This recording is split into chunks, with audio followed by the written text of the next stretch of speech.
Okay, Shabbat Shalom. Shabbat shalom. Shabbat Shalom. We are back. We are going to be continuing with our look at the triennial Torah portion. This week,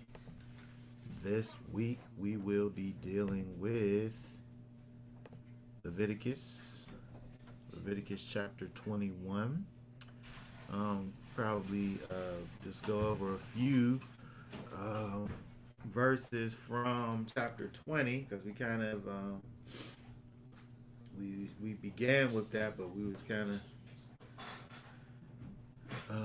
there's still a few verses I wanted to bring out with chapter 20, but this week we're going to deal with primarily chapter 21 of Leviticus.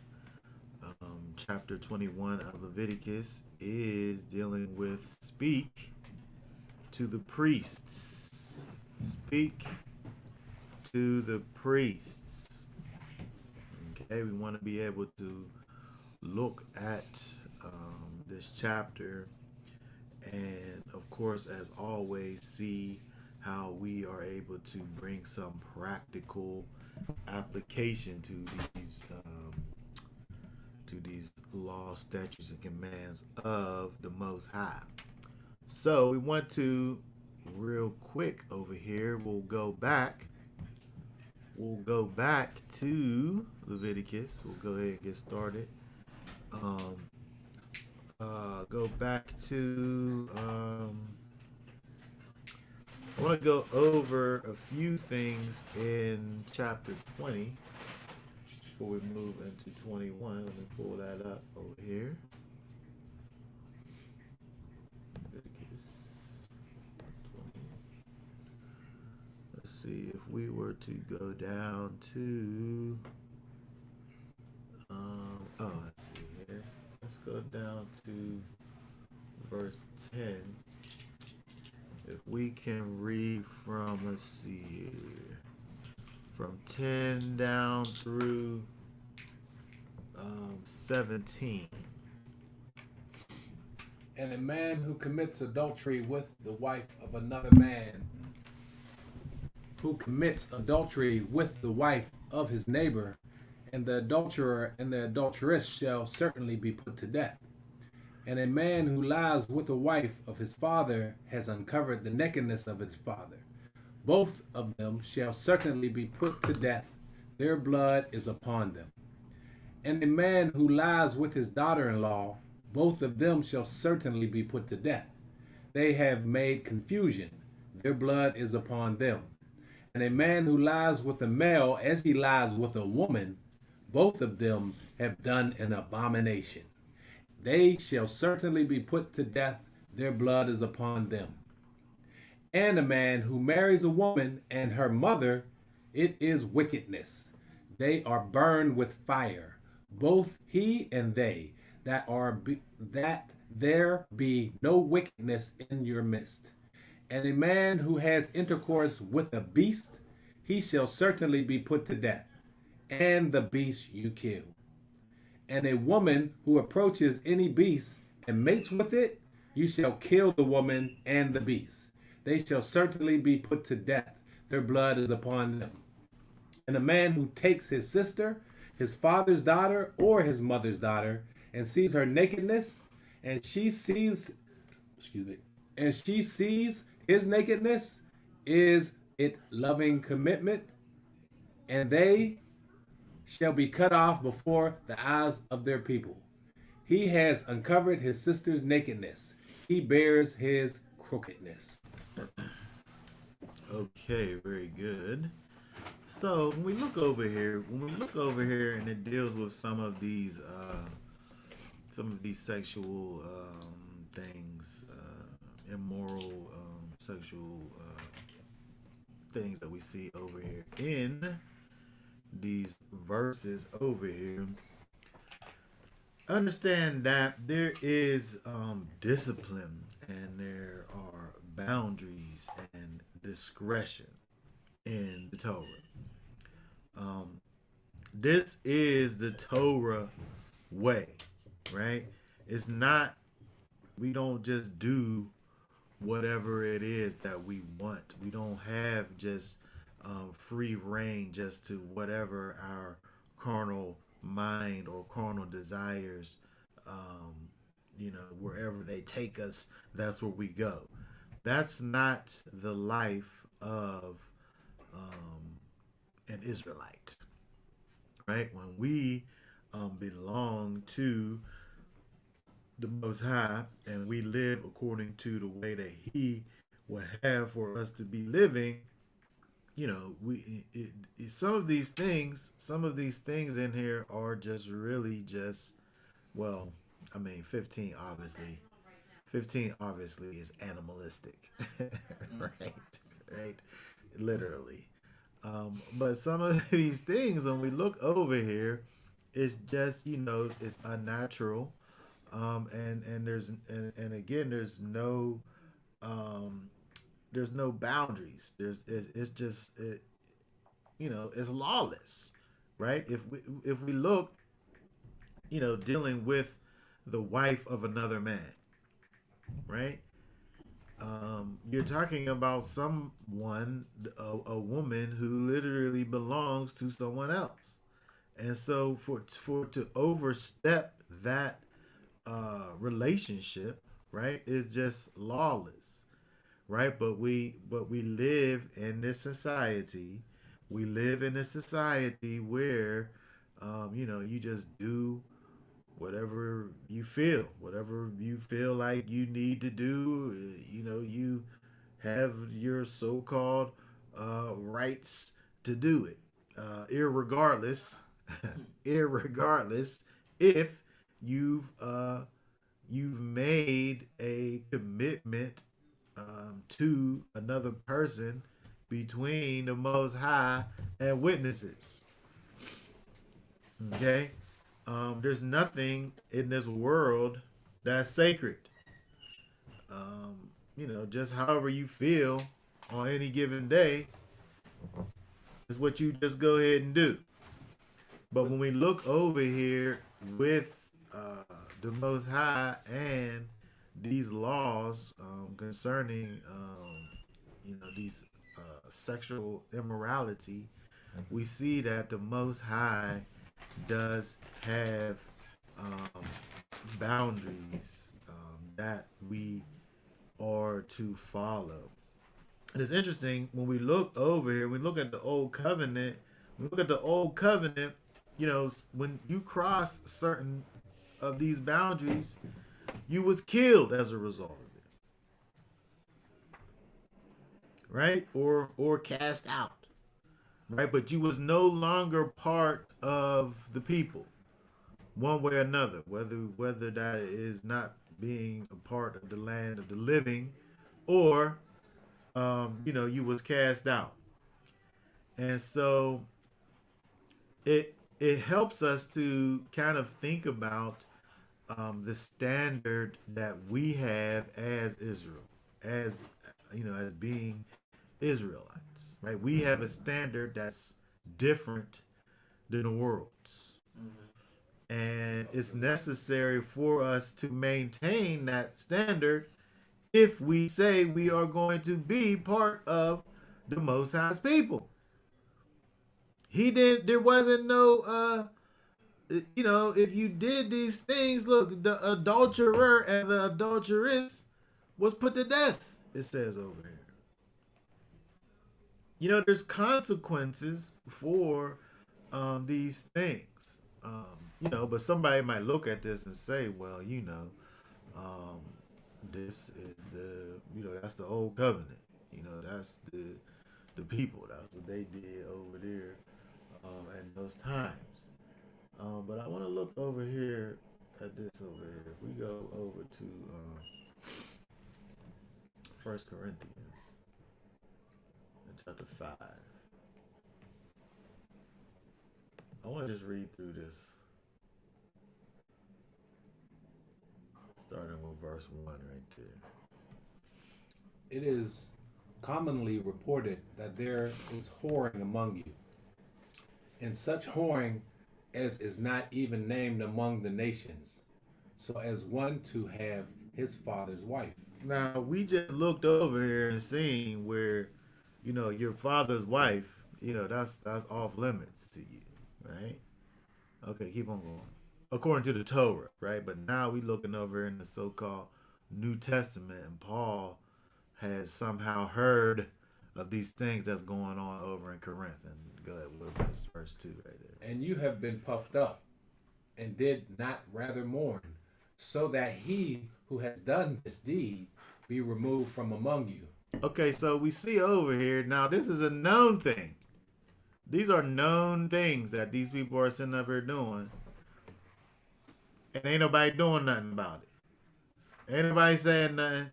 And ain't nobody did no action against these Oh, that people. sounds like today. Don't it? There's a whole lot of that going on, and ain't nobody saying nothing. Ain't nobody saying nothing. Right? He said, you have been puffed up. You think you this and you that.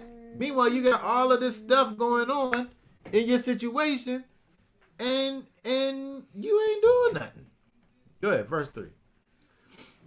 For I indeed, as absent in the body but present in spirit, have already judged the one who did this, as though I were present.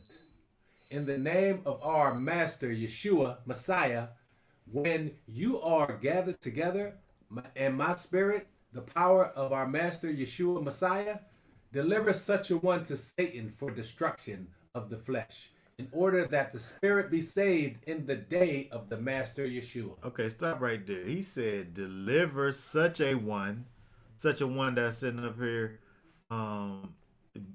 being with his father's wife, deliver such a one to Satan for destruction of the flesh, in order that his spirit be saved in the day of the Master Yeshua. If these people was to just sit up here and just allow these things to carry on, first of all, you condone these things. You're condoning it. You say it's okay. It's okay for you to sit up here and be in gross iniquity. But it says, he said over here, deliver that one to Satan for destruction of his flesh, in order that his spirit be saved in the day of his master. So there's some things that got to happen inside of this individual so that his spirit could even be saved.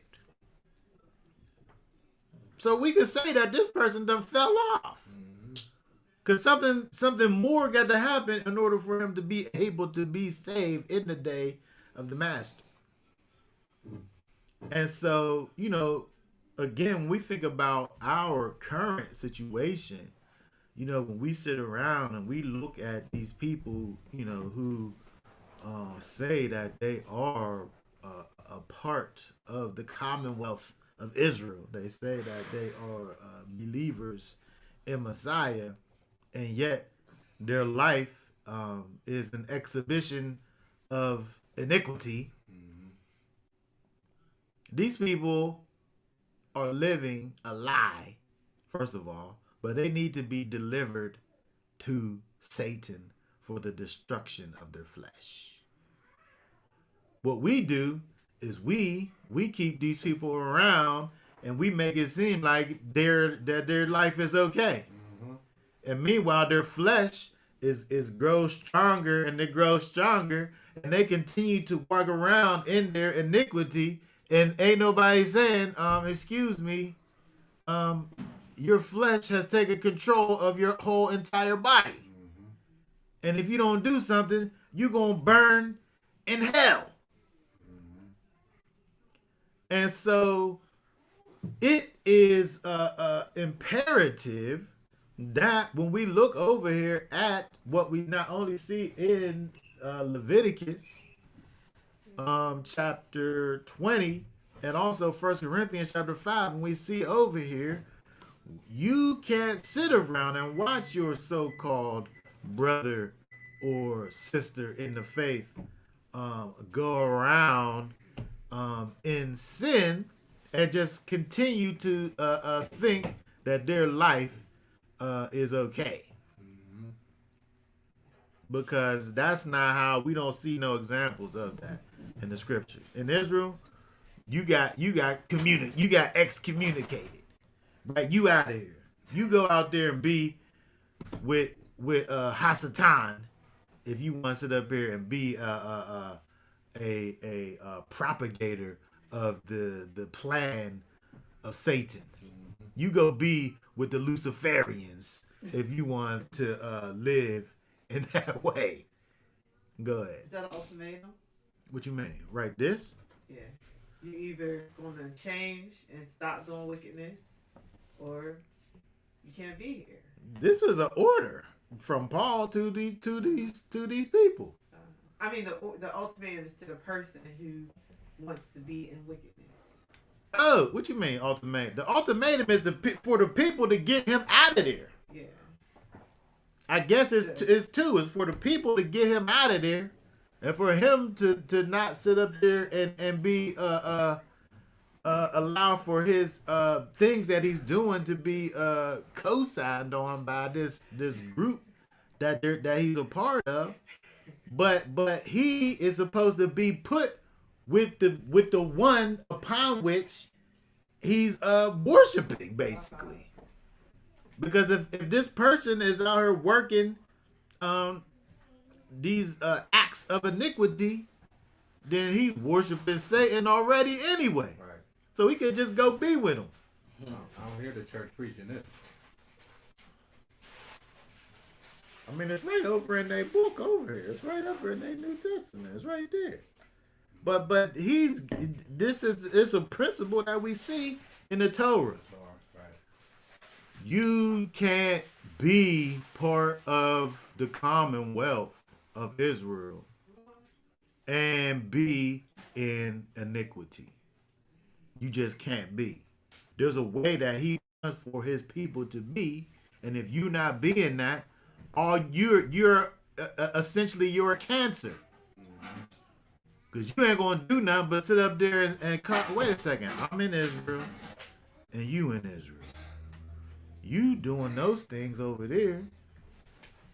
I should be able to do them too. And that's what happens. In Israel, he said no. That can't be. You got to get up out of here. You can't be doing all of that stuff. Okay, keep on going. Hold on. Go ahead. So basically, in the Torah, it was talking about the nation. So these were rules for the nation. Yeah. But when Paul is discussing it, he's talking about the body of believers, right? The body of believers, yes. So which, just not to cut you off, but which the boundaries that he's basing this on is the Torah. Right. It's not like they got separate boundaries. He's doing this thing that we just looked at and seen that it's a transgression of the law. Go ahead. Right. So, and today, bringing it to today, we have Israel, who is basically serving Satan. You know what I'm saying? They're not, even though they're Israel, they don't believe. They don't believe in Yeshua. They don't believe in the Most High. Yeah. And so, but these things, they're doing these very things that are being discussed in the Torah. Mm-hmm. So how do we, live in a community amongst wicked Israelites and try to still, stay holy? You can't. Okay. So you said that. Keep on reading. All right. You stopped at verse 6. Verse 6. Okay. Your boasting is not good. Do you not know that a little leaven leavens the entire lump? Therefore, cleanse out the old leaven so that you are a new lump, as you are unleavened. For also Messiah, or Pesach, was slaughtered for us. Okay, so we read this. We read these verses over here because it says Pesach. We read these at Passover and think about it in terms of, getting the leaven out of our homes and all of that. The context of the home is the assembly. The context of these verses over here is the commonwealth of Israel. He said, don't let a little leaven be in your situation, because a little leaven, all you need is a little bit of yeast, and it leavens the entire lump. Therefore, cleanse out that old leaven so that you are a new lump. But in the context, he's talking about casting out wicked people out of your midst.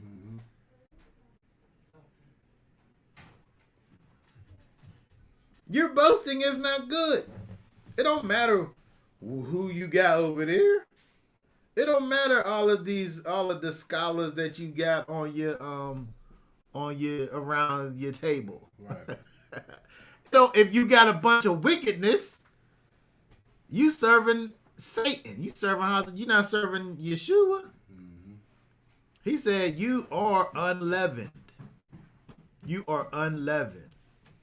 Okay, so these verses that we see over here, again, the context is getting wicked people out from amongst your midst.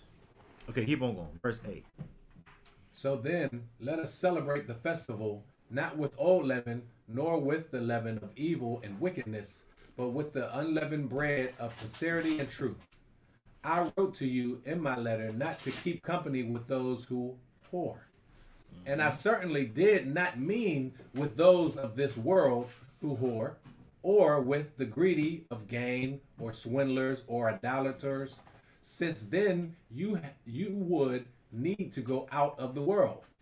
But now I have written to you not to keep company with anyone called a brother, if he is one who whores, or greedy of gain, or an idolater, or a reviler, or a drunkard, or a swindler, not even to eat with such a one.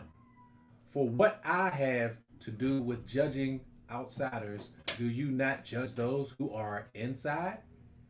But Elohim judges those who are outside, and put away wicked one from you.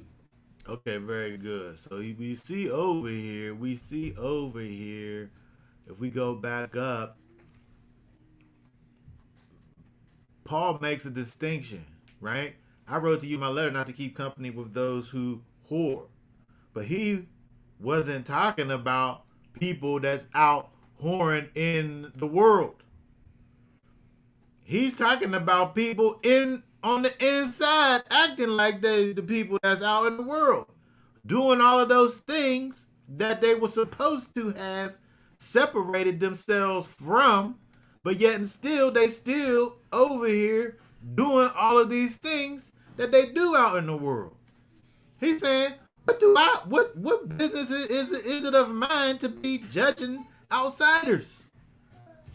It's none of his business. He's talking about judging outsiders.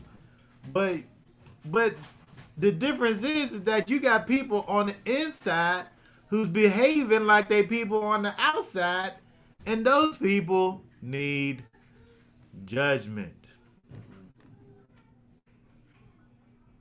He said, put that wicked one away from among you.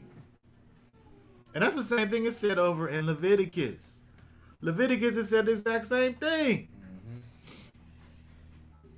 We're gonna keep on. We're gonna go back to Leviticus in a minute. I just want to look at one other thing over here in First Timothy. Because we ain't supposed to sit up here and be sitting up here coddling these wicked people. Oh, it's okay. It's okay that you want to sit up here and do this wicked stuff. Ain't nobody perfect.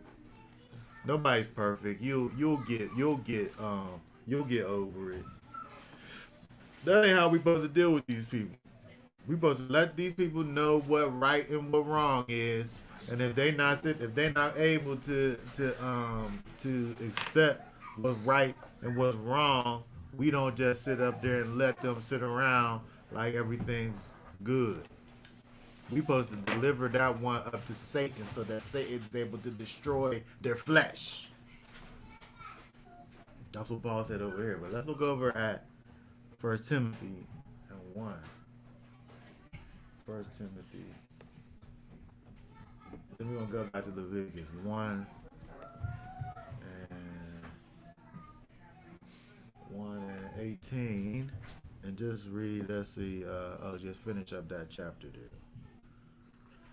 This charge I entrust to you, son Timothy, according to the prophecies previously made concerning you, that by them you might wage the good campaign, having belief and a good conscience, which some have thrust aside and suffered shipwreck concerning their belief. Among these are the who's that supposed to be? I don't know. Humeranius Yeah, and that's not Alexander, whom I delivered to Satan in order to be taught not to blaspheme. Okay, so we see over here Timothy, who was the elder over there where they was at, having belief. He said, having belief and of good conscience, which some have thrusting aside the belief and good conscience that's being represented by Timothy over there. Those ones, he said, was delivered unto Satan. These two guys delivered unto Satan because they was in some type of sin in order to be taught not to blaspheme. I want to look at this right here because we think about blasphemy as something, if I said blasphemy, it would be something that you say probably like speaking against the Most High, or speaking against the power and the spirit of the Most High. Well, let me just look over here and see what this says over here. We looked at this here, verse 19, because these people got kicked out. Hold on, that was verse 20.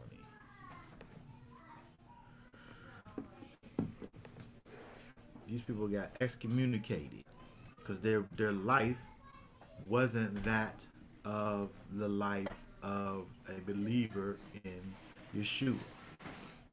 In fact, it did the opposite. It did not glorify the Most High. What it did was bring it down. So we look over here, this word to vilify, specifically to speak impiously, speak blasphemy, blasphemer, blasphemously, defame, revile, speak evil. Let's see here. To hurt reputation, or to smite with words, with reports or words, speak evil, slander, to speak with impious irreverence concerning Elohim himself. It's interesting when we look at these things, when you think about the idea of blasphemy, we can look at it in terms of things that one might say in regards to a thing, but also it could be about things that you do. If you're a representative of the Most High, if you're a representative of the Master Yeshua, and your life actually is supposed to be an epistle, you are a representative of the Master Yeshua, and you out here bringing down the brand of Messiah, that's blasphemy. That's blasphemous behavior for you to sit up here and tarnish the brand that is Yeshua. If you not walking around in righteousness, if you walking around in wickedness, all you're doing for people who don't know any better is to say, oh, that's what wickedness looks like? I mean, that's what righteousness looks like? That's easy. I can do that. Yeah, the crazy thing is a lot of people, don't realize the damage that they're doing to the brand. Most of the people out here who's claiming to be Christians and whatnot, Or Israel, Yeah, or Israel. Yeah. for that You matter. know, it's dude, it's just crazy the things that they're doing, and think that they're representing the brand well when they're tarnishing the brand. Somebody need to pull up a lawsuit against these people. Matter of fact, ain't there a scripture? Somebody need to pull up a lawsuit against these people for the defamation of Yeshua's character. Because there's people out here that's defaming the character of Yeshua by walking around here looking like the world and yet saying that they Israel. And those people is to blame, but the people around those people is also to blame because Paul said, deliver them people up to Satan. We looked over at Leviticus over there.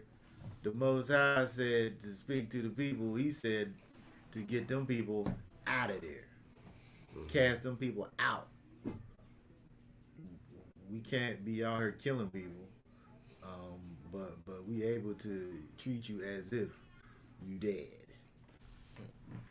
and that's what we see when you sit up here and you watch your so-called people be in sin, and you just allow them to be that, then you just as guilty as them.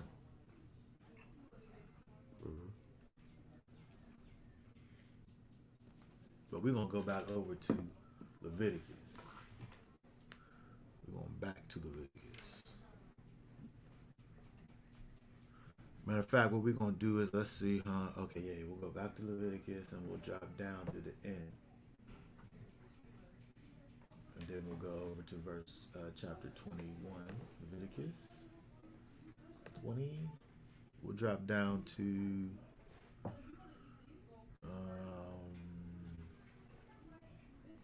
okay, let's read the last few verses of chapter 20, starting at verse 22. And you shall guard all my laws and all my right rulings and do them, so that the land where I am bringing you to dwell does not vomit you out. And do not walk in the laws of the nation which I am driving out before you, for they do all these they do all these, and therefore I loathe them. But I say to you, you are going to possess their land, and I myself give to you to possess it, a land flowing with milk and honey. Yahweh your Elohim, who has separated you from the peoples, and you shall make.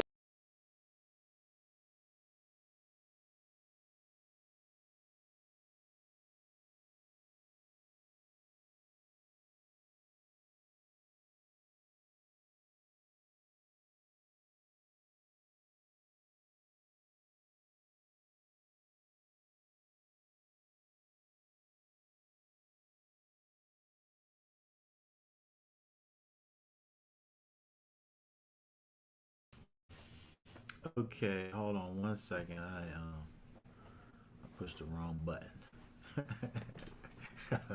I kicked us all the way out of the thing. Hold on one second.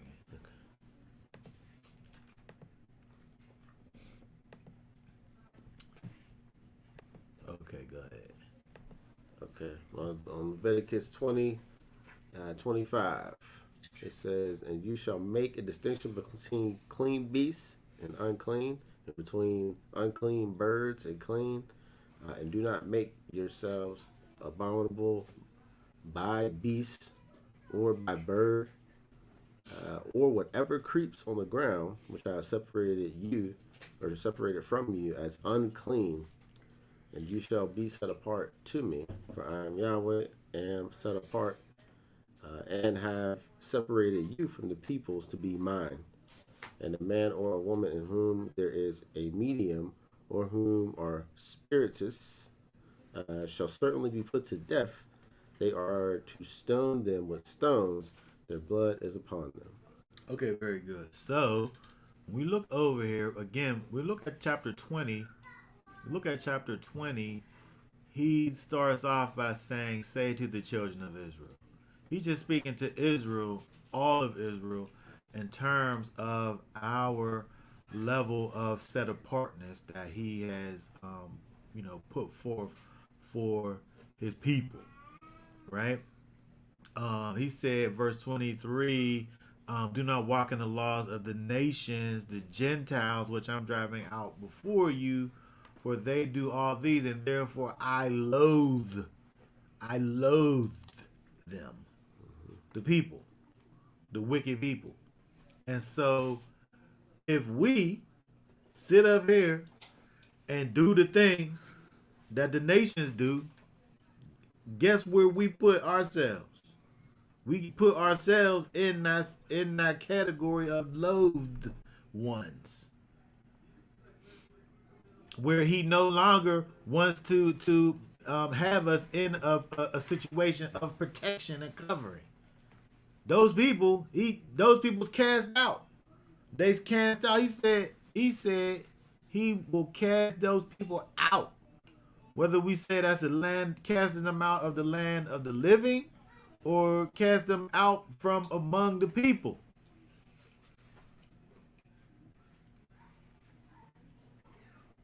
And so we have to understand that as Israel, we are a set apart people. He said, verse 26, you shall be set apart to me. I'm Yahweh, I'm set apart and have separated you from the peoples to be mine. Now I was thinking about this thing over here, with this whole medium and spirits thing. And you know, when you sit up here and you be partaking in all of these different types of drugs and things, these mind altering substances, this is one of the ways that they sat up here and got into these little trances to sit up here and connect with these familiar spirits. Mm-hmm. You sit up here and you partaking in all of these mind altering drugs. You dabbling in witchcraft. I'm doing a study on it right now. You dabbling in witchcraft. Let's get a little preview. Oh, so basically, drugs itself is like sorcery. It's basically, created from a formula, and people that use the drug takes them into this altered state of reality, where it opens them up to demons and demonic forces. And so that's why most people a lot of crimes that are committed, most of the people are on drugs. Right. You know what I mean? You have an inability to kind of see wrong from right in that state. It like weakens like what you would do in your right mind, or what you wouldn't do in your right mind. Mm-hmm. You now do under the influence of drugs. Right. You know what I mean? It's a gateway to just a different plane, and you're not really you on it. That's why I remember going to the clubs and drinking, and I was just somebody else. Mm-hmm. I was bold. I had a boldness I had never had before. Mm-hmm. But it wasn't boldness for righteousness. Yeah. It was boldness for wickedness. Mm-hmm. Debauchery. Right. Yep. Mm-hmm. Yep. And if you want to talk about abuse of alcohol, putting you in that drunken state, like what you was talking about. If you want to talk about these man-made drugs, or if you want to talk about drugs that you could just go pick up off the ground and smoke. Mm-hmm. All of these things are things that are mind-altering substances that's going to put you in a place that's going to cause you to be open to things that you don't got no business dealing with. Mm-hmm. And it's the way that these people sat up here and practice witchcraft and sorcery. The shamans, the Indian tribes, that's how they they did drugs to go on these journeys, and they would, come back with all of these philosophies and just things of these spiritual realms. I mean, it's embedded. Drug use is embedded in the culture of tapping in to these other realms and demonic forces. These familiar spirits. Exactly. And sitting up here and doing these things that the Most High said, don't do these things. And that's true. You look over here, and these Hebrews say that you could partake in the herbs. But I'm saying that these mind altering substances are the things that these people use in this witchcraft. So, if you want to participate in witchcraft, by all means, go ahead and do so. But we just got finished looking over at these verses over here where he's saying, now a man or a woman who has a medium or a spirit shall surely, you dabbling into things that the Torah was ready to put you to death for. I mean, if you think about it, these so-called, sorcerers and witches, people used to go seek them for remedies. And they would be putting all this stuff together and saying, here, drink this, or take that, or swallow this. They were creating a drug for them. I mean, I think it's one thing when you think about the idea of like herbs for healing. I'm saying in terms of the different things that grow that are doing things for your body in terms of you got a sickness or something and you drink this thing or but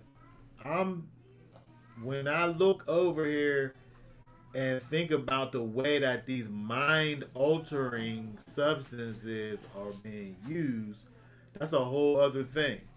Like, I could sit up here and say, well, I could go and find an echinacea plant and it'd be good for my allergies or something, or my immune system, right? Mm-hmm. Or some elderberries. I could sit up here and make some syrup with it, and that's also good for my immune system. Yeah, I wasn't talking about that. I'm talking about when people, they was putting curses on people. They say, here, give them this. Put 2 drops of this in there. You know what I'm saying? And yeah, some magic stuff. Right. Yeah, it's a witchcraft. Right. Where it's the same, you still dealing with these things that are so-called from the earth, but it's another side of that same thing. Right. So, just like when we talk about fornication or adultery, you take a thing that's that's lawful in terms of when you do it the right way, a sexual act is lawful in the right way. But when you go out of bounds, it's sin. Right. And so the same thing is true with all these things that we looked at. The sexual act is good, but over here is the boundaries. And so the same thing is true when we look at these things that people want to sit up here and do with these so-called natural things that just grow in the earth. When we get into these things that put us in these mind-altering situations, that's witchcraft. Right. There's just no other way around it. Mm-hmm. Right. Mm-hmm. I mean, you're able to be tap in to the spiritual realm soberly. Right. Yeah. This other stuff over here, this other stuff over here is wickedness. Right. And that's what he's trying to sit up here and say. You don't need these things to sit up here and deal with the Most High. But if you want to deal with some of these familiar spirits, that's what you need. And that's what makes it easy. Yep. That's easy. But again, when we look at chapter 20, That's sitting up there talking about the standard for the people.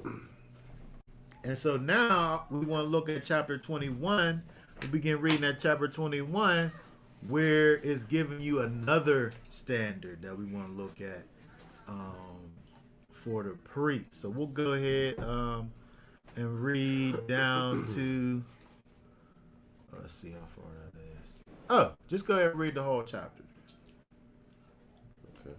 And Yahweh said to Moshe, speak to the priests, the sons of Aaron, and say to them, no one is to be defiled with the dead among his people, except his relatives who are nearest to him, for his mother, and for his father, and for his son, and for his daughter, and for his brother, and for his maiden sister, who is near to him, who has had no husband. For her, he is defiled. A leader does not defile himself among his peoples who profane himself. They do not make any bald place on their heads, and they do not shave the corner of their beard, and they do not make a cutting in their flesh. They are set apart to their Elohim, and do not profane the name of Elohim, for they bring the fire offerings to Yahweh, and the bread of their Elohim, and shall be set apart. They do not take a woman who is a whore or a defiled woman, and they do not take a woman put away from her husband,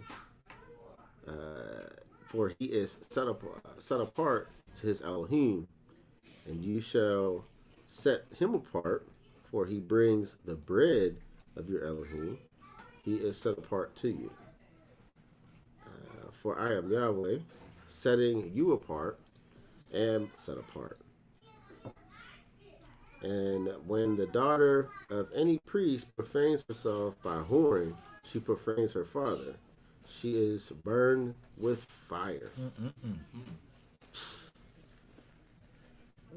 I mean, I guess the priest today, but there are a lot of burnt people today. But and the high priest among his brothers, on whose head the anointing oil was poured, and who is ordained to wear the garments, does not unbind his head, nor tear his garments, nor come near any dead body, nor defile himself for his father or his mother, nor go out of the set apart place, nor profane the set apart place of his Elohim, for the sign of dedication and the anointing oil of his Elohim is upon him. I am Yahweh.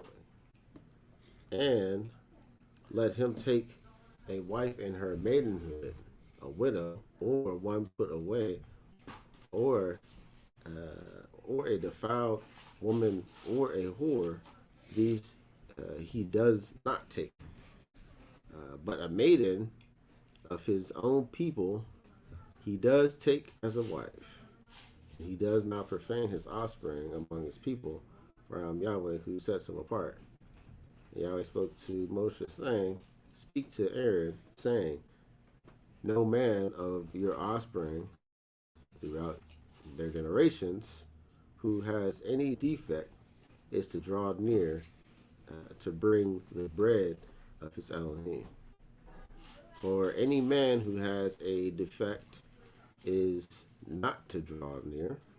A man blind or lame or disfigured or deformed, a man who has a broken foot or broken hand, or has a humpback, or a dwarf, or a man who has a defect in his eye, or eczema, or scab, or is a eunuch.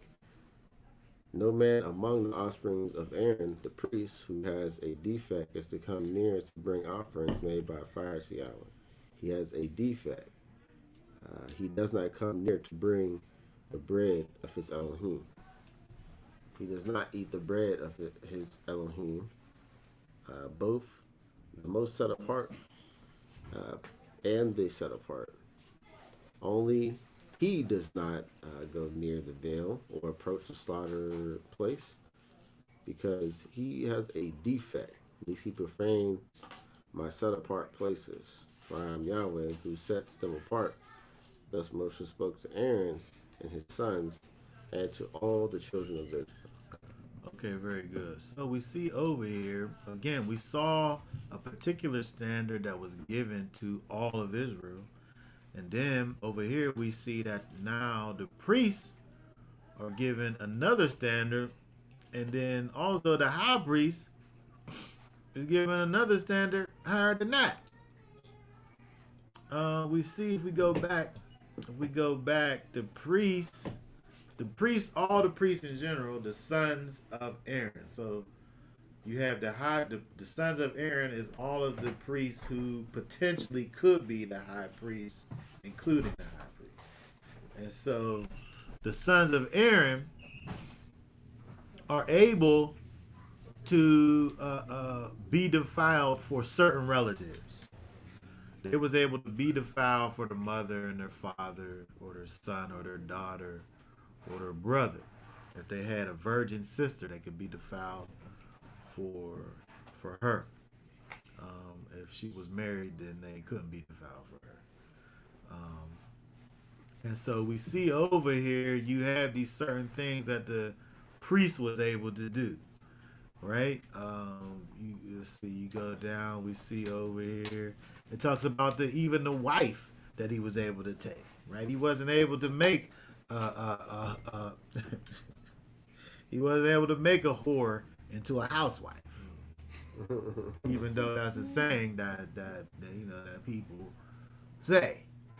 Oh wait, you can't do that, and you can't do that anyway, right? You can't. I forgot. You can't make a whore into a housewife. We say that. That's a phrase. That's from the Torah, though. Yeah, it's right there. It's right there in the Torah. Didn't even know that was people didn't know that was a Torah command. Mm-hmm. It don't stop people from trying it, but because you got people out here trying to change these people from one thing into another. Well, the crazy thing is, trying to define what a whore is today. Because you just free. You just exploring. You're girls' night out. It's just an exploration thing. It's just me trying to find myself. Hot girl summer. Dora the Explorer. It's crazy out here. These people sit up here. Our people have been devalued in such a way where it's really gone beyond our people. But I'm speaking to my people. We have been devalued in such a way where our women to sit up here and think that it's okay for you to go out and try things out and see what's what and try things out. I mean, that's what you even want to call it. But when we look over here, what he's talking about is what you're now calling trying things out. If the people of today were to be living over here in these times and understand the things the way that these people are understanding things, the thing that they're calling experimentation is actually whoredom. Yeah. I mean, but they could be missing out on some stuff. You gotta try it, right? No. I mean, when you look at the culture, that is a thought process that don't exist in the culture. Now, you can sit up here and say that it's an antiquated thought process. That's how they used to think about things back in the days, right? But the Torah can't be out of style. It's not something that could go out of style. So the custom was, typically the parents will say, this is a beautiful young woman over here that you have. I would very much like for her to be the wife of my son. Let's make that happen. What do we got to do? Right? What's that going to take? And, the preparations will be made. She would now know that one over there is going to be her husband someday. So she will ready herself in whatever way. The son would say, that's going to be my wife. I got to go out here and get things together, get myself a tent and make a couch and all of these things. I got to get these things together. They will ready themselves for this person that they don't know like that. They don't know them. They're going to know them. You get what you get. Nobody's out here trying to see. It's not like you ain't going to the grocery store. Even when at the grocery store, you can't take a bite out of the apple. You can look at it. Yeah. You can smell it. But you can't bite it. The orange, you can't peel it. You can pick the watermelon up and you can shake it. Or is that cantaloupe you shake? I don't know which one. I don't do eating either one, so I don't know. Yeah, I don't know. You shake it. I'm just saying, you can't partake of the fruit. Right. You can come up with some type of process that's left to clearly external to know whether you want the thing or not. We're old fashioned in their eyes. We're dinosaurs. We're a dying breed. I'll be that. Torah is a dying breed. Listen, Torah is life. That's right. This thing is spiritual and is good. Yes, and so when we look at this thing over here, this is how we live our lives. Those people are crazy. We're the ones that's right. Exactly. And so this idea that I got to sit up here and choose and experience wickedness, by the way. It's wickedness for me to have any type of intimate relationship with a woman and then not be something that I'm going to promise myself to. Is wickedness. And the craziest thing about that is once they travel down this road of experience and experimenting, they're miserable afterwards. Yeah. It never leads to something good. Mm-hmm. It all leads to loneliness, dying alone, and just all of these different things that they don't want. Yeah. They had fun. It was fun while they were traveling downhill. Yeah, fun. Yeah, and so you've literally, from a woman's perspective, she's literally caused herself to be attached to all of these experiences,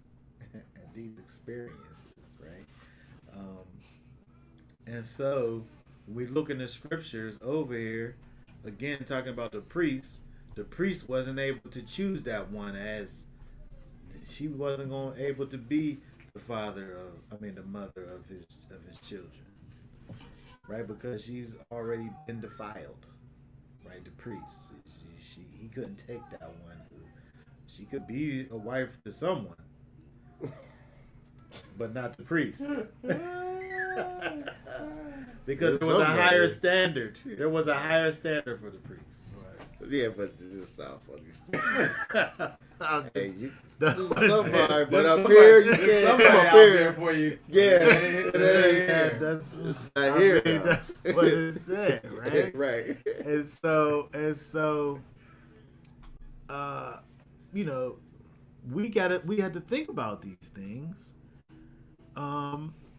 When we think about who we are in Messiah, because again, there's a standard for the people, and there's a standard for the priests. But when we look over here,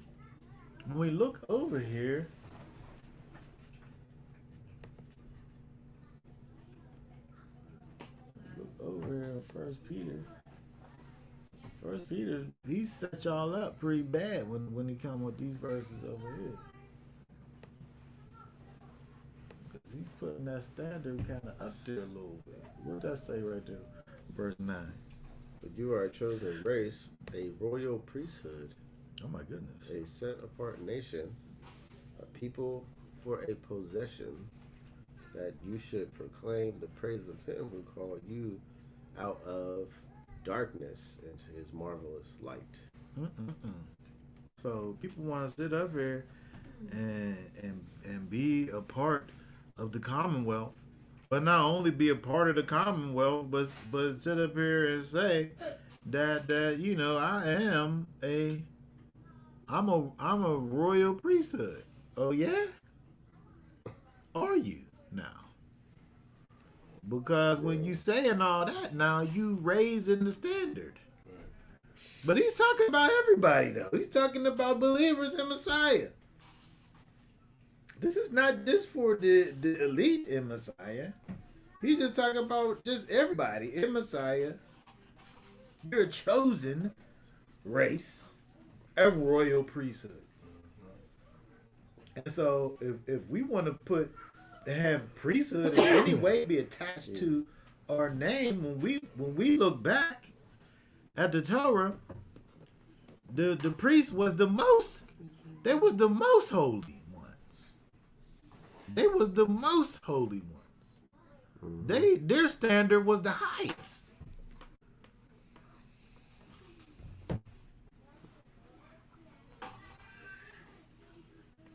But what we do is we say, well, you know, nobody's perfect. While we in our mess, while we doing our things, whatever those things are. Right. Nobody's perfect. But the way that we live our lives today is very different from the way these people live their lives. I'm saying these new covenant people, Peter and them. Very different. Very different. Nobody's perfect. That's true. Nobody is perfect.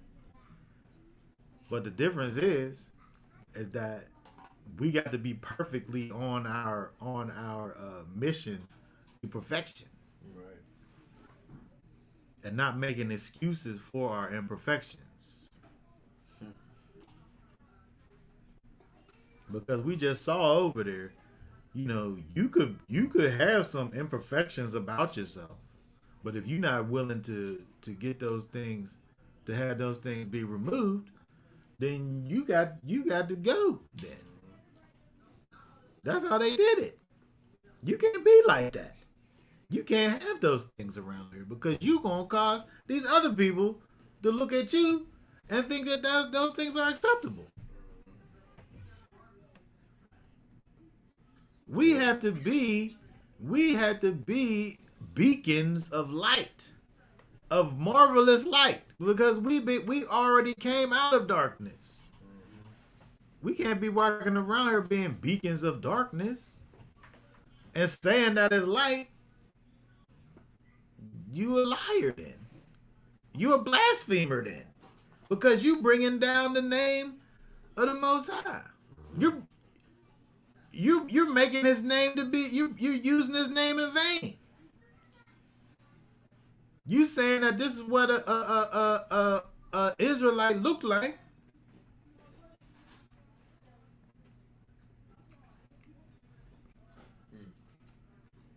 But the way you make him look is darkness. There's no connection between light and darkness. Those things are polar opposites, one from another. You got Romans 2:23. Was that one you was gonna read? I don't know. Let's see. I don't know if I was going to read it. Let's read it right now. 2:23 to 25. Romans 2:23. Go ahead. You who make your boast in the Torah through transgression of the Torah. Oh my goodness. Do you disrespect Elohim? Of course you do. For the name of Elohim is blasphemed among the nations because of you. Yes, it As is. has been written. For circumcision indeed profits if you practice the Torah, but if you are a transgressor of the Torah, your circumcision has become uncircumcision. There it is. But we got these people out here who are professed believers in Yeshua who are disrespecting Elohim. I mean, just say that you wicked. Then I would say, Right? just pick a side. Just choose one. Or don't say nothing. But you can't sit up here and say that you're a follower of my master, and then I could clearly see the works of your life in this wickedness. That's the thing. People be like, you can't see them. Like, if you don't know what the book say, then you look like the book. It's as simple as that. It's not even a complex thing. Some people like, It's you very can't simple. see them. It's like, very simple. Yeah, like. Or they look like the book, but this side of the book. Or they blaspheming. And Oh well, yeah. Yes, by their walk. Right. When we think about the people that Yeshua was the harshest towards, it was the Pharisees. Yeah. Because they should have known better than to be doing the things that they were doing. Yeah. Hypocrites, he said. That's the worst. Hypocrites. I mean, people who know what they should be doing. Maybe they don't know, but don't profess it then. Just be quiet. Because you bringing down the name. If you don't know that, you don't know.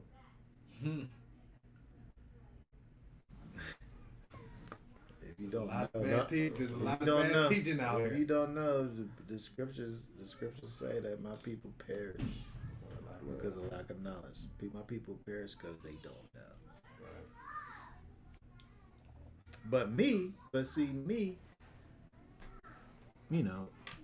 I have a desire to live according to the Most High. And so therefore, as I see the way things are supposed to be, I say, oh, I need to be doing this or I need to be doing that.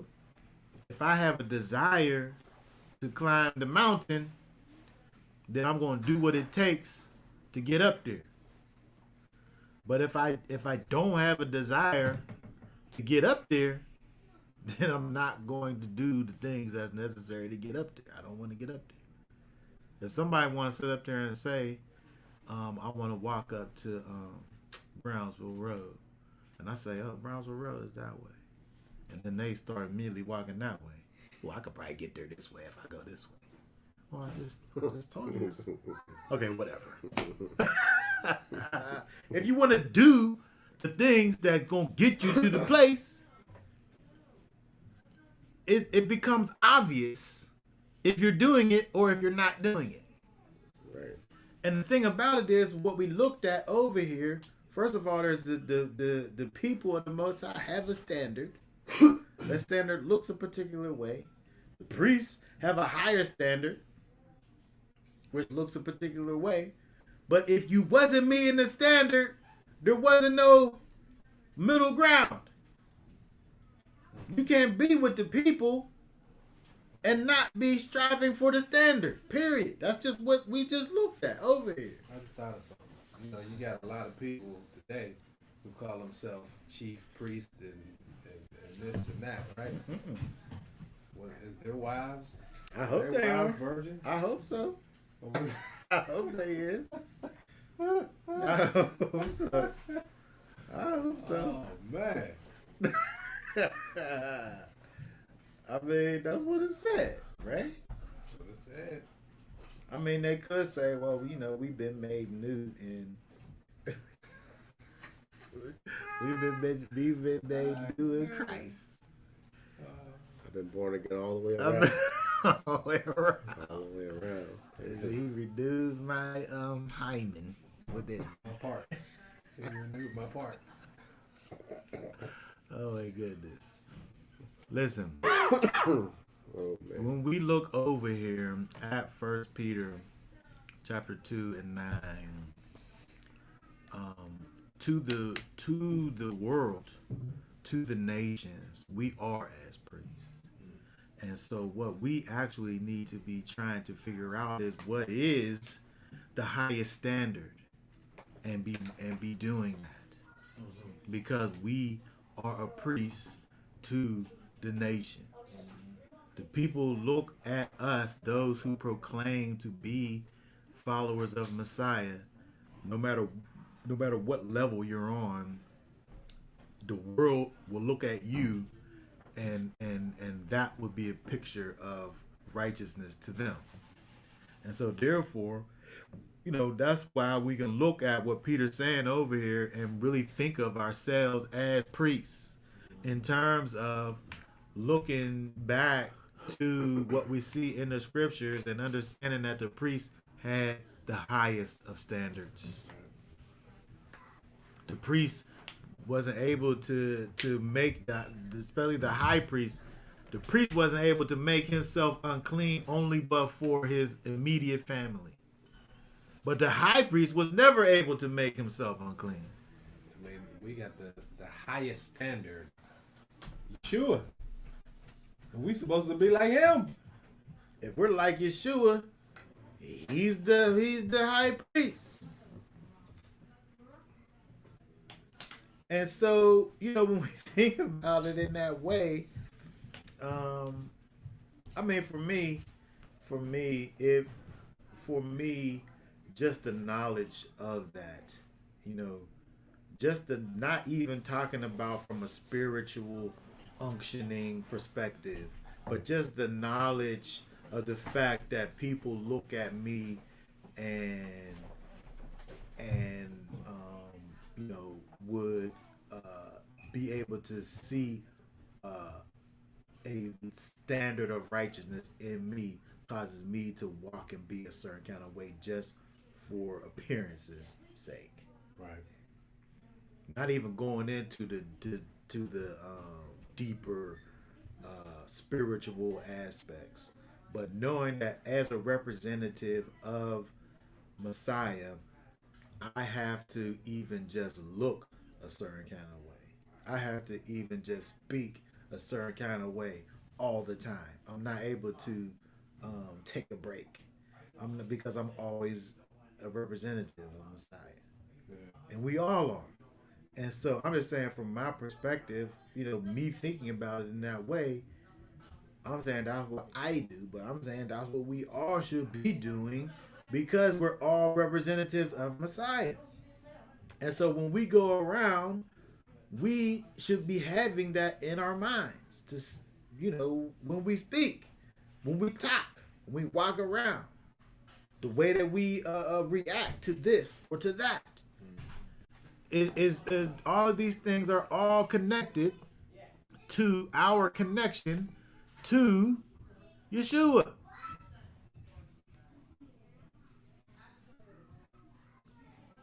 Do we live our lives understanding that we are indeed ambassadors of Messiah? Because if you're like an ambassador, a diplomat, you go around and you represent whatever nation you're an ambassador of or a diplomat for. Mm-hmm. You speak on their behalf. You represent the that nation that you're a part of. Mm-hmm. But the same thing is true with us as believers in Messiah.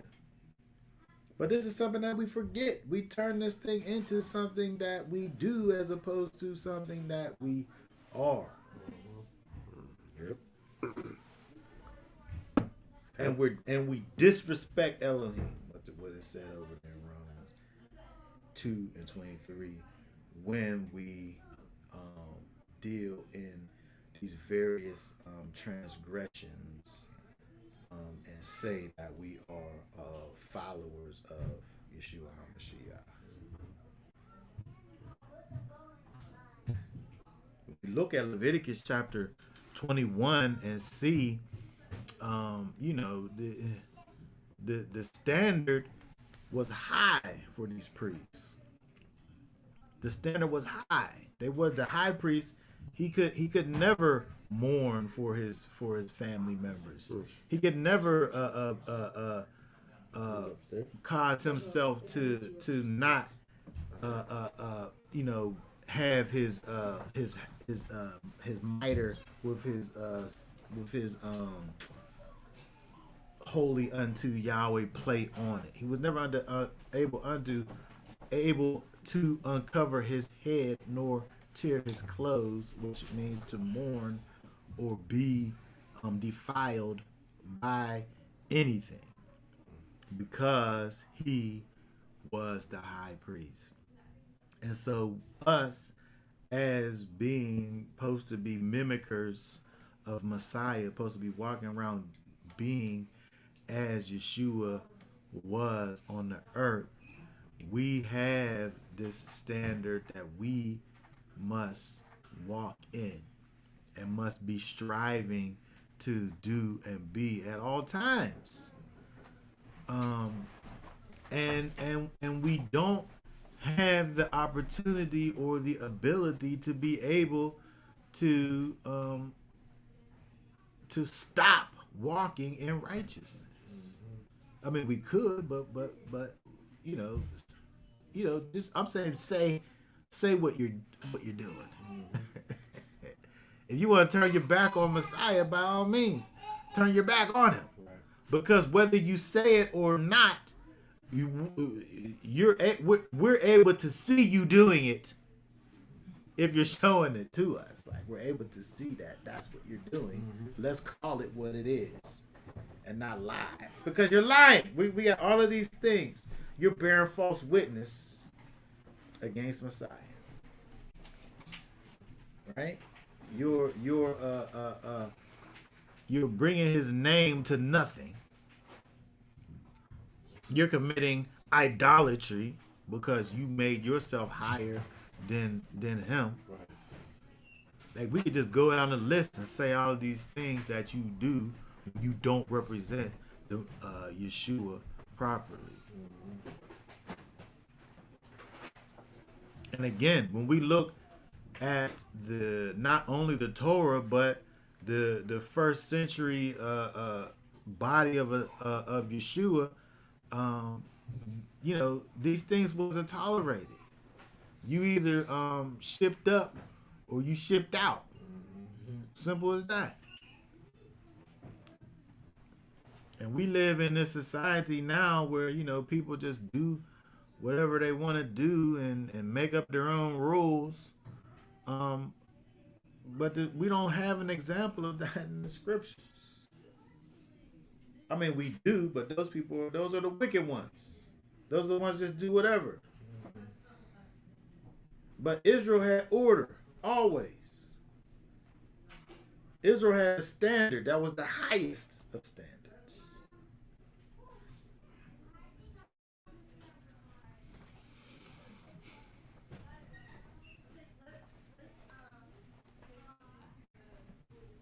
What's this say?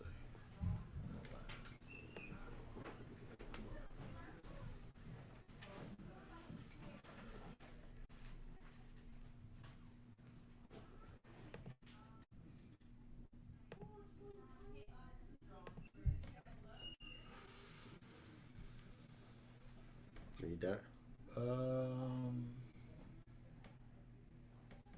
Yes. Let's see. 2, 8, and 9. Yeah. It says, if James 2:8, truly accomplish the sovereign law according to the scripture, you should love your neighbor as yourself. You do well, but if you show partiality, you commit sin, being found guilty by the Torah as transgressors. Okay, very good. So we can look at this over here in terms of the idea of loving your neighbor as yourself, and as it says, as far as treating people with partiality. But this idea here really can be expanded to many things, right? If we say one thing that I love Messiah, I love the Father, I love my neighbor. But then what I do is show impartiality. What that is my life not lining up with my actual, my words and my deeds.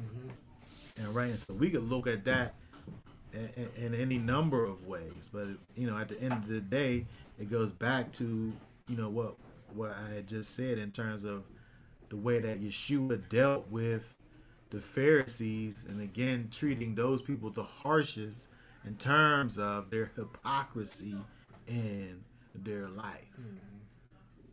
Do what they say, not what they do. Those hypocrites.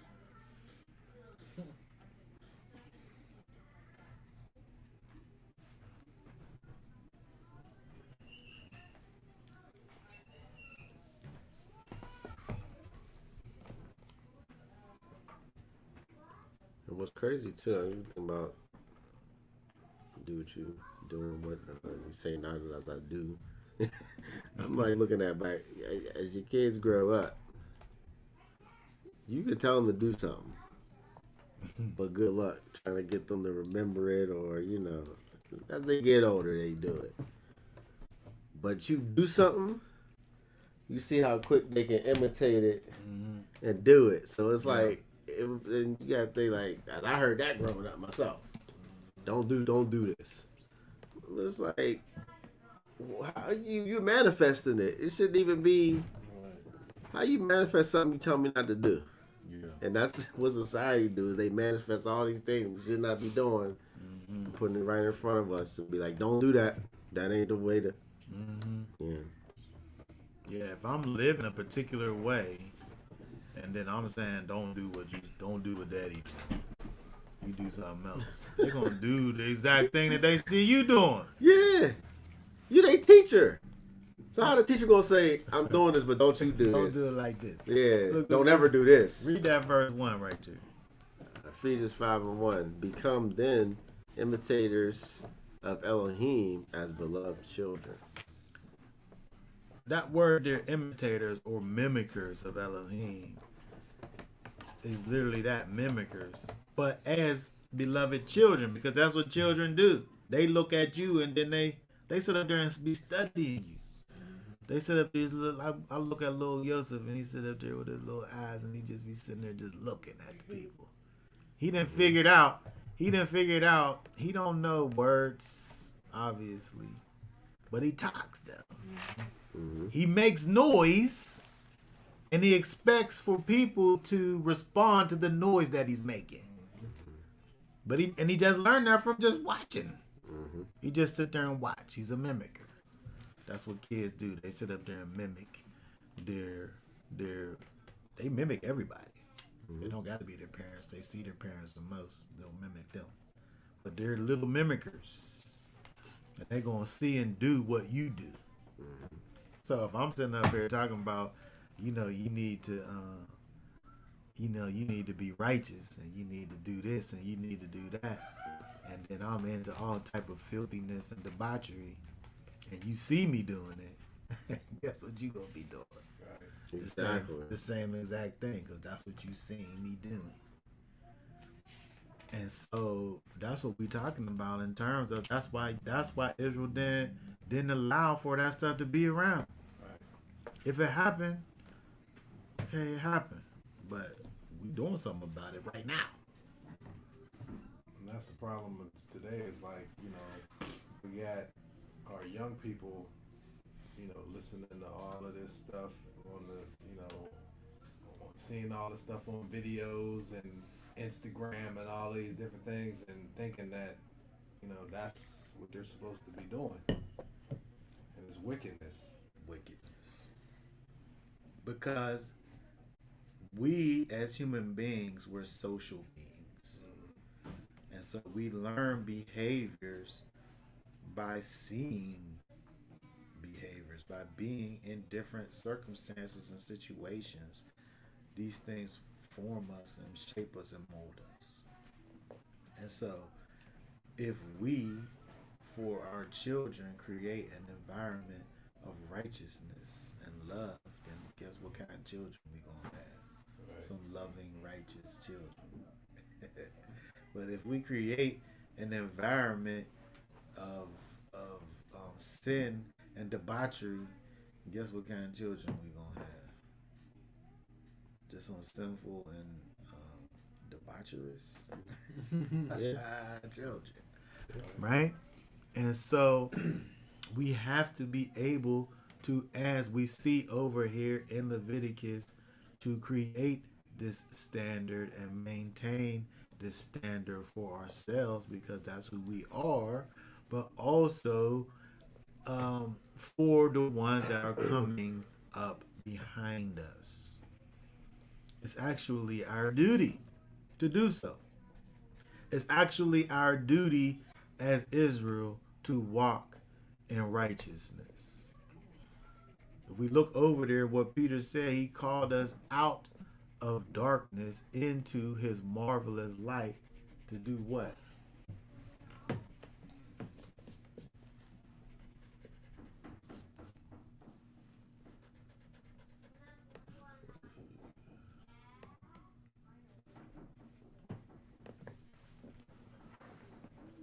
To proclaim the praises of him who called you out of darkness.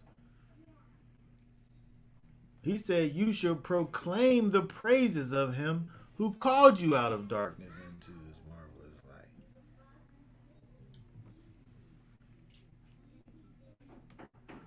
So you can't be proclaiming the praises of Yeshua and what he's done for you if you look the same from before you had supposedly met him.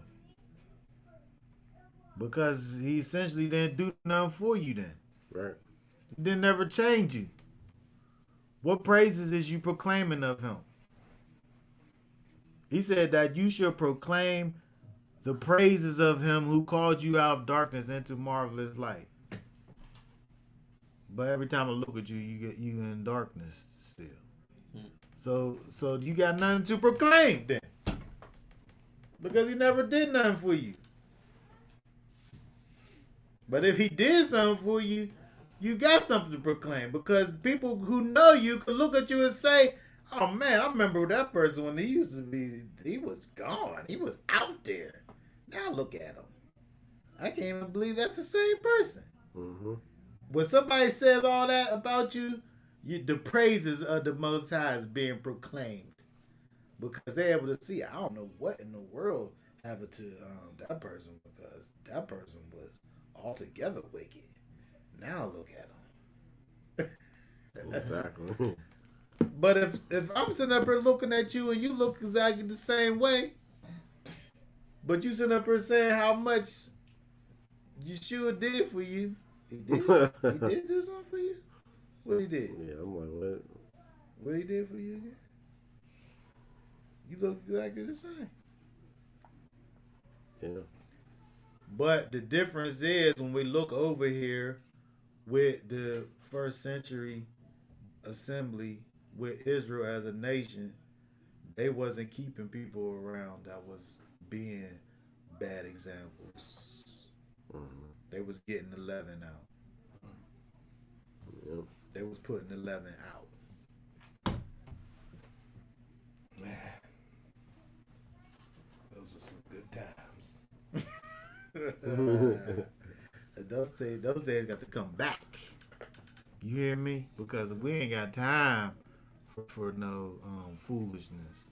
The way this world is going on around us, and you sitting up here saying that you this and you that. Meanwhile, your life is just a picture of wickedness. But you saying that you a follower. I'm saying people gonna have to just start just being called out and they foolishness. I'm just saying people gonna have to just start being called out on them foolishness, and separations be made, because in the Torah you wasn't in the nation. Yeah, You wasn't in the what you nation. doing, yeah. You was excommunicated. When these people over here under the apostles and all that, When they found out, the word got back to Paul about what them people was doing over there. You got to get rid of that dumb people. Yeah, the thing is, like, you have today, you know, these camps that are, you know, talking to these rappers, you know, rappers like Kodak Black, who's running around talking about he's a Hebrew, doing all this wickedness. You know what I mean? And it's like, now you got these rappers who are claiming to be Hebrews. I'm a Hebrew, and they're doing all this wickedness. The same rap. Yeah. They didn't never switch it up. So I'm saying they wicked, and whoever is co-signing them is wicked. That's what I'm saying. These cats, they need to be called out. I mean, literally, we're losing generations. It's the standards just being lowered and lowered and lowered. But that's what's going on in the world, though. Right. So how we got that in the world and in the body of Messiah at the same time? Right. When there's supposed to be a distinction between the two. Right. If there ain't no standard in the world and there ain't no standard in the body of Messiah, then what are we doing? What are we doing? We just playing. We just out here playing then. We're all fit for the fire. Well, I'm not trying to be an. I'm saying I'm standing up Yeah, I'm for not- righteousness' That's sake. Peter sat there and said that we are royal priesthood, and that's what we are to the nations. Then we have to know that we have the highest of standards, and we got to walk around here as pictures of righteousness in this world. How else can we be light in the world? If you're supposed to be light, if you're supposed to be salt, then you can't be darkness and light simultaneously. Right. You can only be one or the other. And Yeshua told us what we were supposed to do. This is our duty. This is our job, each and every one. I don't care who you are. If you sat up here and said that Yeshua is your Messiah, guess what? You're a light to the world. Right. And as you are shown, whether it be you knowing about it or somebody that's with you showing you it, as you see little darknesses in your situation, your duty is to remove those things from your situation, so that you could be that pure light shining in darkness. And if you don't have that type of attitude, then guess what? You don't want to go. You're not trying to climb the mountain. If I want to go somewhere, I'm gonna put one foot in front of the next. I'm going to move forward in the forward direction. I'm gonna climb up the ladder. I'm gonna put my hand up there, and I'm gonna pull myself up, and put my foot up. I'm gonna keep on moving forward as light in this world of darkness. Okay, so let's see, finishing up here, going back over to Leviticus. We want to just finally say, let's see, go back to Leviticus 21.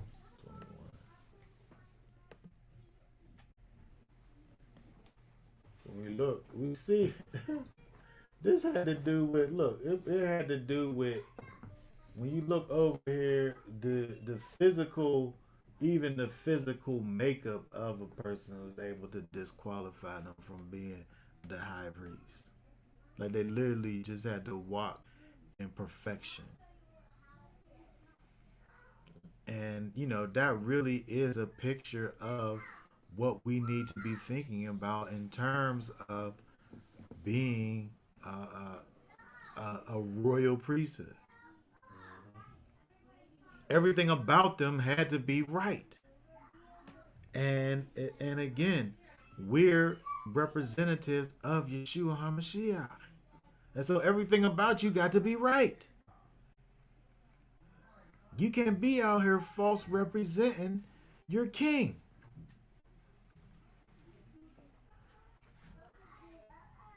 Because you couldn't even be a priest if you had some kind of blemish on you. You couldn't even be a priest if somebody could look at you and see some kind of deformity. Right? Yeah. And so when we think about that from a spiritual perspective, if I can look at you and see your spiritual deformities, either I'm bringing it's gonna cause people to look at you and say that that's okay, or it's going to cause people to say, well, what do I need that for? Because I could do what he doing without Yeshua.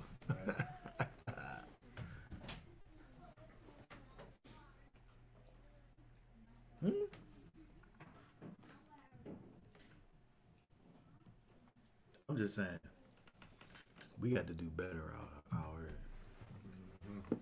We got to do better out here. We have to be the standard, especially if we got people looking at us, or we allowing for ourselves to be seen by people. And that's the life that we live in out in this social media, is allowing for ourselves to be seen. Some people over the top. They broadcast, you know. They life. It's crazy out here. But I'm saying just let it be known. Just say what you is. Just say what you is. And then there's nothing I could say. If you out the door, then say you out the door. But if you inside, then expect for me to say something to you. Because I'm going to say something. Yeah. And the same thing with me. If you see me sitting up there acting like I'm outside, hold on a second. Did you just? Oh, my bad. That's what I'll be like, oh, my bad. I shouldn't even have said all that. I shouldn't even been doing all that. If I'm humble about myself. Yeah. Which I should be, right? That's the rules of being in this. That's the rules. It is the rules. You're not following the rules, so that means you're not doing it. You're not in it. You're not in the club. Look, that's what. You're not in the club, the righteous club. It's To a be in the righteous righteous club, you gotta follow the righteous rules. I mean, they should count it a blessing to be able to repent and not be removed from the earth. I mean, yeah. Listen, when we look, the thing about it is we see over here with the New Testament, body of Messiah, where they not talking about killing you, but you can't be among the people teaching the people wickedness. So we're gonna remove ourselves from you until you're able to get yourself back together.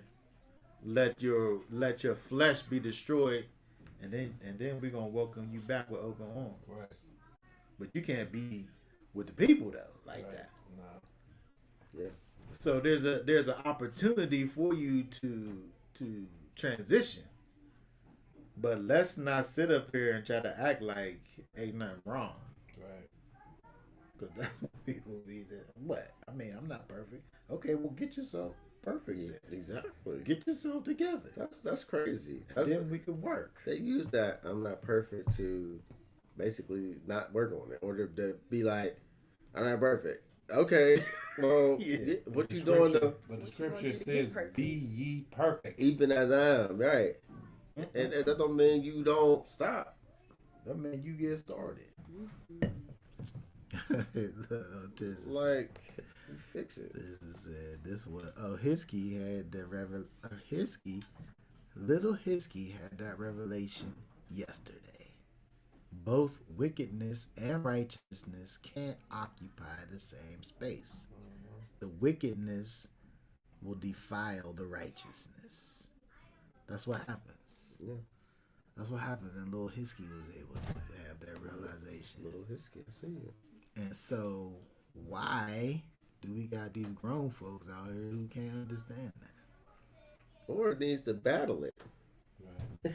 If they're both in the same spot, it got to be a battle. Yeah, And so, because one got to go. one gotta go. You can't have both. So, Mm-mm. what What's it gonna be? you going to battle or you letting it rule? If you don't battle it, you let it rule. Right. Mm-hmm. I seen this little illustration that had like a person standing in a chair and a person standing on the floor. It's much easier for somebody to pull you out of that chair than it is for you to pull somebody up into the chair. Mm-hmm. It's easy for you to cause. It's more easier for somebody to cause you to stumble than it is for you to be able to bring somebody up into the place where you are. Right. It's much easier for wickedness to turn righteousness into wickedness than it is for righteousness to turn wickedness into righteousness. Right. Because wickedness is probably something that tastes good. Wickedness is probably something that feels good. Wickedness is probably something that sounds good to your carnal mind, Right. Yeah. to your senses. At first, until the results of that wickedness starts to kick in. Yeah, and that's the other thing. It might feel good right now, but the consequences of that is going to be forever. I mean, when you think about, when we just talked about the fact that the high priest wasn't able to have somebody who wasn't a virgin. Well, she had a situation, and that situation probably was outstanding. Yeah. But it ruined her life forever, though. Right? It put her in a place where she was never able to be married to the high priest. Maybe she really had her eyes on the high priest, but that's just over then, right? Because of a particular moment that happened, that a person wanted to sit up there and appease your carnal mind. The end thereof of that thing is going to be death. And so when we sit up here and we try to appease our carnal appetites, it gives you some momentary satisfaction. But we got to be thinking about eternity. We got to be thinking about forever. Because that's the thing that really matters. We can't be sitting up here thinking about these corruptible things, because these corruptible things they're going to do just that. They're going to be corrupted and disintegrate and die. From the time that you come out your mother's womb, there's a timer set on your situation, and that thing is diminishing every day. We sit around here and we wait to die. Your body is going to die, period, point blank. So what are you doing about your eternity? Better be something.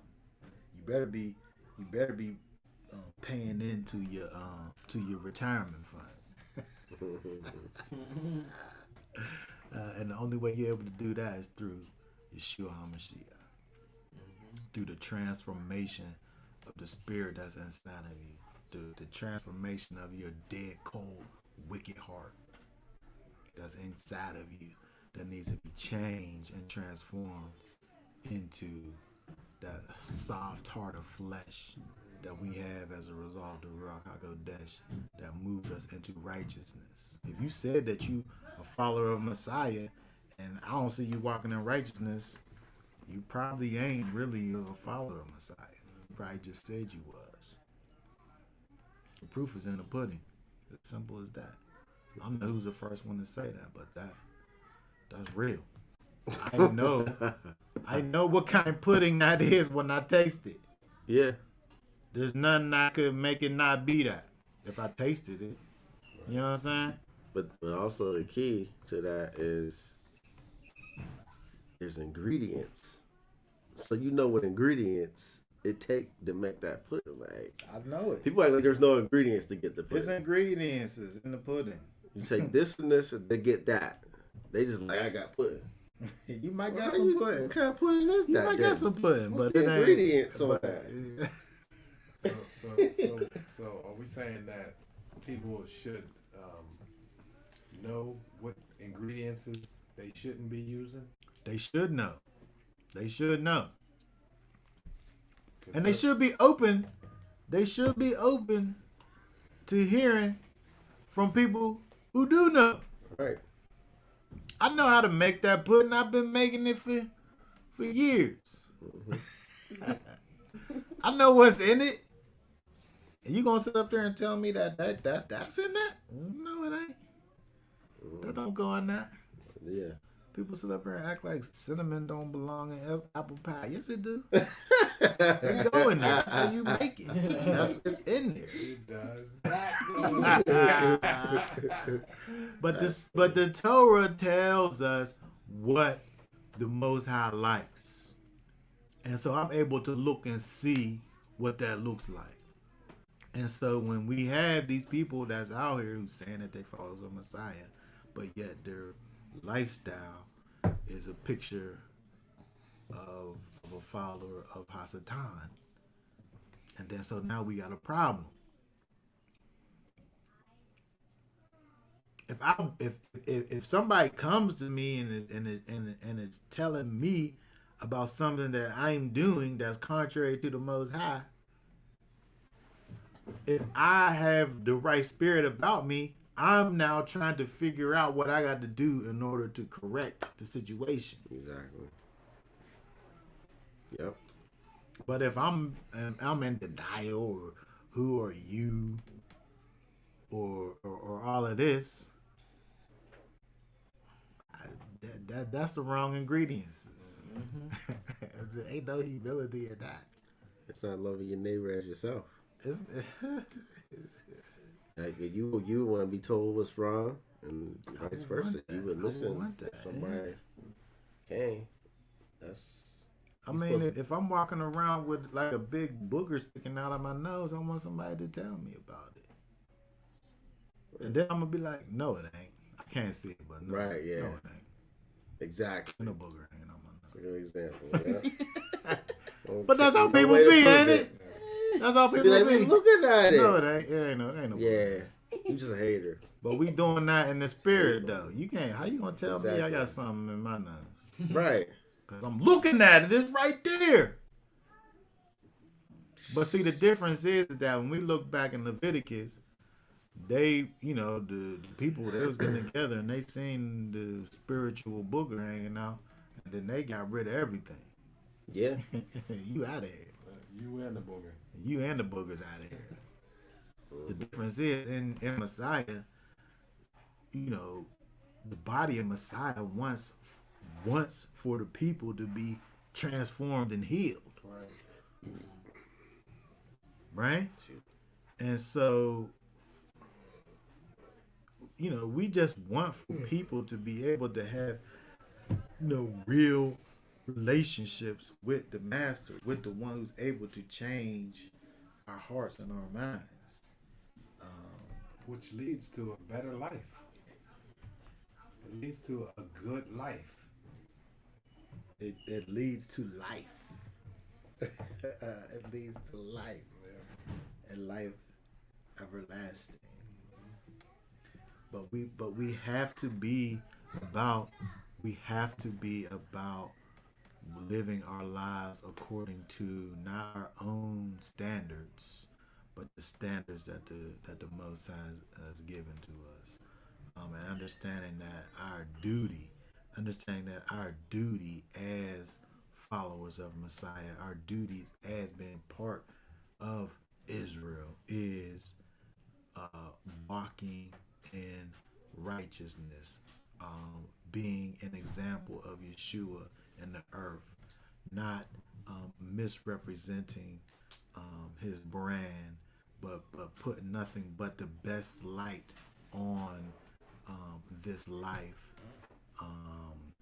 so that people are able to look and see not you, but Yeshua in you.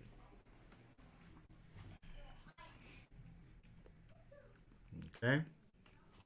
All right, so that being said, does anybody have any thoughts or questions or comments about any of that stuff?